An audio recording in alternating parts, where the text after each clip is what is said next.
You've heard the term rentvesting before. It's not new, but what is new is how much of an increase it's been on for Aussies over the last 12 months. Why is rentvesting all of a sudden becoming so much more popular? In this episode, I'm going to give you a 30-second summary of what rentvesting is, just in case you haven't heard of it, alongside unpacking the shift in data behind the move for rentvesting and how you can potentially take advantage of this to grow your property portfolio in 2025. I'm Arjun Paliwal. Let's get into it.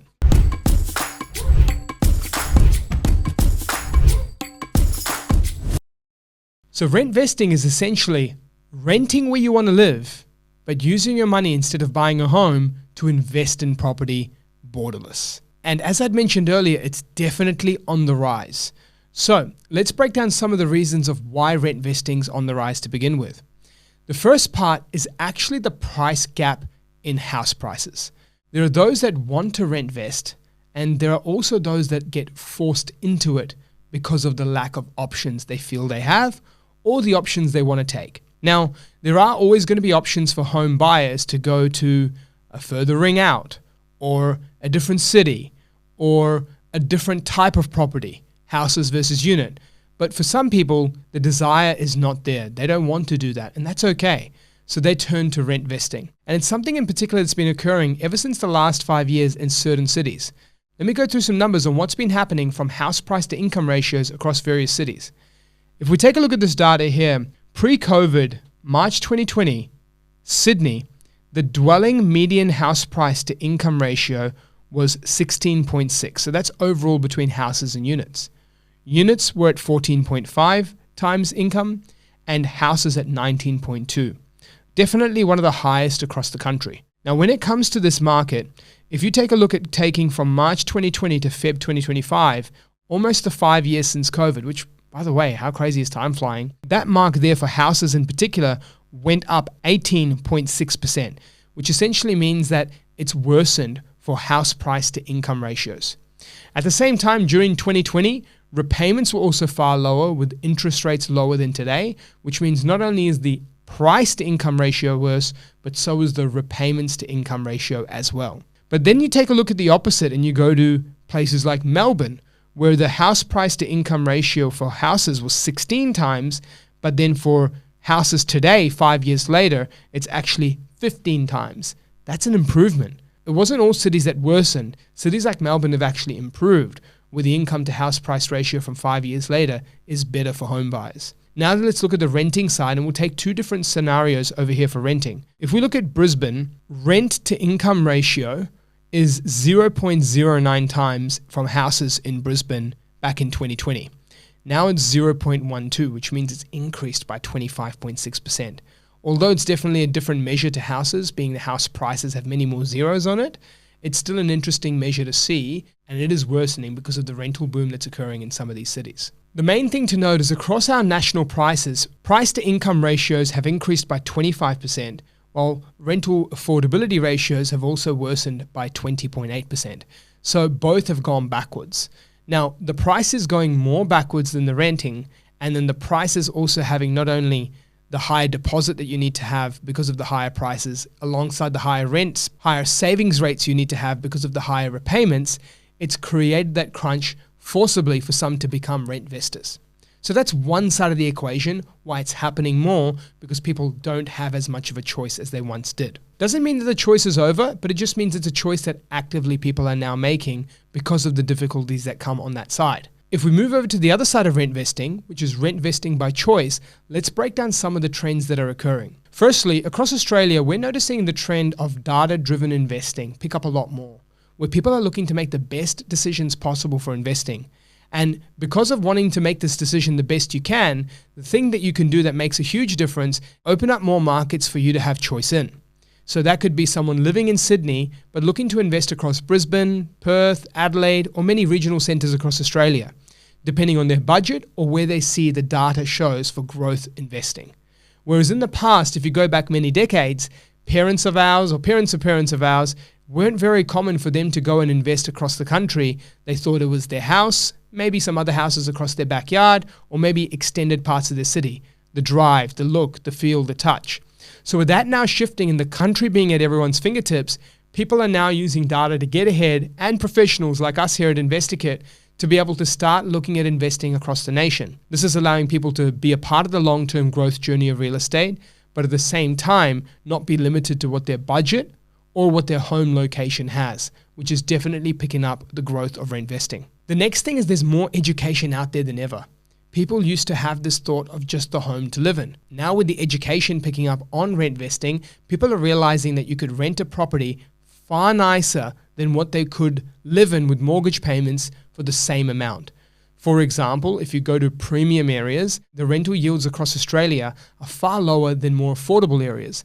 And the yield is essentially rent times 52 divided by the purchase price, which means if it's lower, it's a lower proportion of the total price of the property. That now also means that the rent is likely to be cheaper than the mortgage repayments for that property. Even if interest rates come down by a large amount, this calculation could still be in favor of the renter for a couple of other reasons. When you're rentvesting, you're placing a bond typically of 4 weeks on a property, whereas when you're buying a house or buying an expensive unit in a premium area, you're placing a deposit, which could range from 5, 10, 15, or even 20% on the property. Don't forget stamp duty and other costs as well. This requires lots of capital, whereas someone who is renting could have a new lease agreement, bond, which by the way is returned if you're smart and looking after the place, and then from there you're able to use that bond and move to other places. So you're never actually losing the capital, all whilst your interest bill could still be more than the rent bill that you're paying. And even if interest rates did come down and it maybe was similar, then you can now look at the actual money you go down and have into a place. Don't forget the selling agent fees, buyer's agent fees, lawyers, pest and building, and all the maintenance you're responsible to whilst owning a place. So people are just trying to make those choices now where they get fluidity, flexibility, and they also get to be across different locations that they never imagined that they would live in, all thanks to rentvesting. So it's clear that rentvesting now is starting to have greater education and greater choice.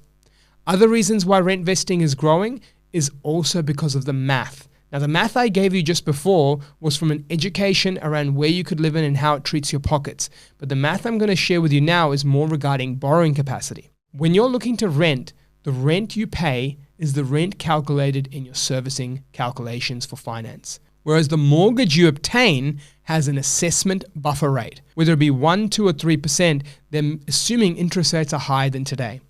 Or if you own the property and you're looking to refinance, majority of the banks apply something called a debt loading rate. For example, if your repayments are $1,000 a week on your loan, they may place a 20% loading rate, which means that the repayment is now $1,200 a week in the eyes of the bank. So if you're thinking of all of that, even as you're trying to grow your wealth, you may be hurt by the calculations of the bank, even if the cost might be similar in your pocket. So this is the math that people are realizing that's impacting them, and they want to use that to grow a portfolio. The last part, which isn't just education, it's lifestyle. I mentioned how you could have a bigger property or a premium property, but now you could have experience of living in suburbs all across the city or suburbs and locations all across the nation.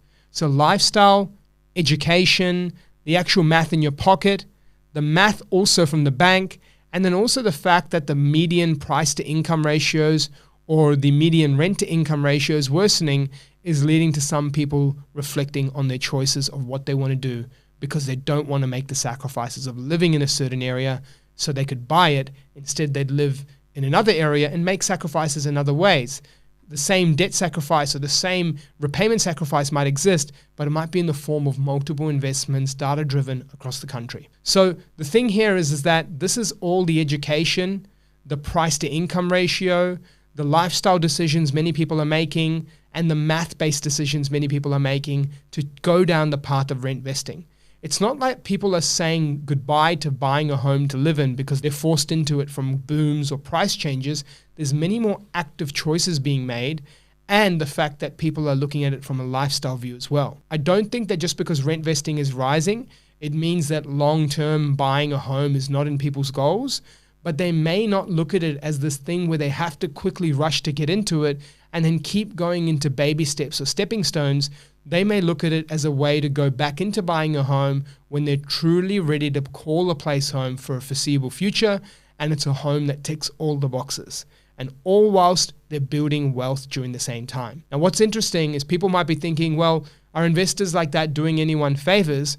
Well, guess what? If investors like that weren't adding to the total proportion of rental properties by being multi-property landlords, then from that perspective, they would be having less supply of rental properties, making it even worse than it already is for the renters in play. So the thing here is that those by choice or those not by choice, there is a shift occurring in both directions from rentvesting.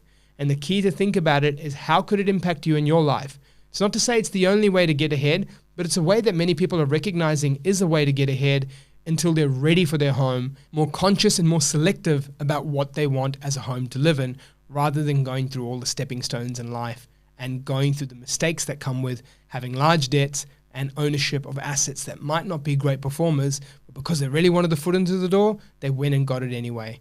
Hint, hint, units around inner city Melbourne or units around Sydney over the last 5 to 10 years have displayed those poor signs. So when you're looking at rentvesting, we have more videos like this on our page about rentvesting. Check it out at InvestorKit on the YouTube page if you're listening on Spotify or iTunes. And like and subscribe for more content like this, and don't forget to hit follow. I'm Arjun Paliwal from InvestorKit, and hope you enjoyed another episode of the InvestorKit podcast.